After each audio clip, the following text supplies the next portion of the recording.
20 ఏళ్ల నుంచి ఆ బాధపడినా ఇక దానికి ఇక రెమెడీ లేదని బాధపడేవాడిని. అలాంటిది ఈ డైనాస్ వాడిన తర్వాత అసలు 2 రంధ్రాల్లో ఫ్రీగా ఎయిర్ రావటం చాలా ఆనందంగా ఉంది సార్. నాకసలు అది నేను ఊహించకుండా డైనాస్ నాకిచ్చిన గిఫ్ట్ సార్ ఇది హెల్త్‌లో. అదొకటి నాకు డయాబెటిస్ కూడా కంట్రోల్ అయిపోయింది సార్. సూపర్.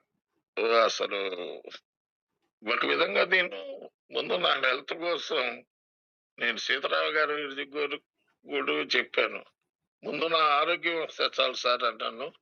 ఆరోగ్య విషయంలో మాత్రం నేను డైనాస్ కంపెనీకి మీ అందరికీ నేను రుణపడి ఉంటాను సార్. చాలా చాలా గ్రేట్ సార్ అసలు. ముందు ఆరోగ్యం మహాభాగ్యం అనే దానికి నిర్వచనం చూపించారు sir. Thank you sir. Thank you Narayanarao గారు.